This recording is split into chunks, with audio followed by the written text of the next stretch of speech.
This is DMG, and it's another Tooltip Tuesday. And of course, in this one, as I said in the previous one, we're going to talk about pizza boxes. That's right. I am your favorite, maybe second favorite, possibly third favorite, or maybe the one you hate the most, Cardboard Warrior. Now, obviously, pizza boxes come in a wide range of sizes, but when you shop around on the internet, you will find that there are certain sizes that are freely available to purchase from bulk merchants.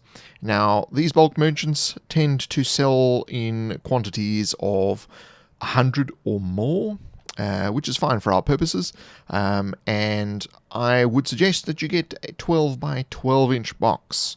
So a 12 by 12 inch box I bought from an online seller on eBay. It cost me about $20 to $30 for 100 units, and these boxes are totally white. So they have no business logos or anything painted on them, which makes them absolutely perfect for what we're using them for. Now, of course, you can use pizza boxes from pizzas that you've ordered.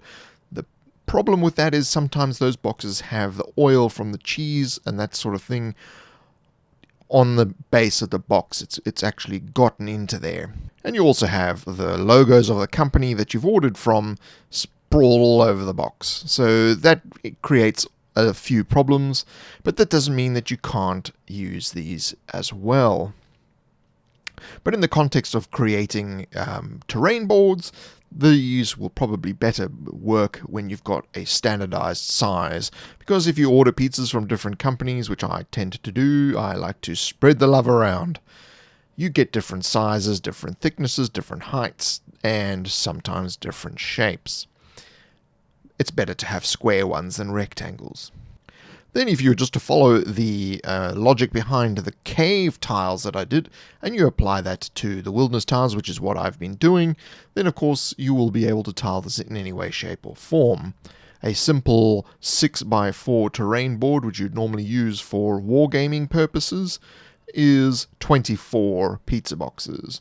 Now you can connect these together as I've shown in the videos, or of course you can just glue them all together, tape them all together or whatever, and just create a permanent board. The benefit of this is that it's very, very light.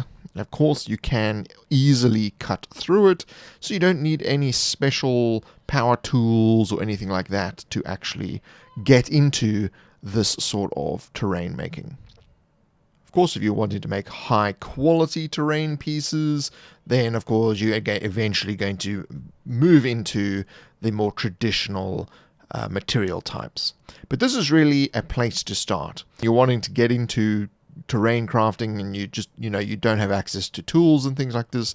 This is the perfect way to try out a few different methods. To practice your flocking, practice your painting, practice, getting heights right and scale and all that.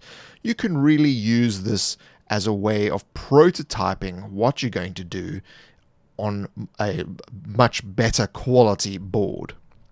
That is why I like pizza boxes for terrain building. Of course, they also come in handy when you just need some extra little bits of cardboard for your normal builds. You can just butcher a nearby pizza box for that purpose as well. You don't get double corrugated pizza boxes. These are generally single corrugated and they're very, very thin by comparison, but very useful. Being light, they're obviously very easy to transport, and if you're making them modular, you can of course then have multiple different terrain boards from the same 24 boards, which gives you many, many thousands of combinations. And if you're able to rotate them and continue things on, you have even multitudes more than what you had before. So that was Tooltip Tuesday. The next one is going to be on our next favorite cardboard thing. You probably already know what it is. Toilet rolls. And I'll see you in the next one. Don't forget to click the like button.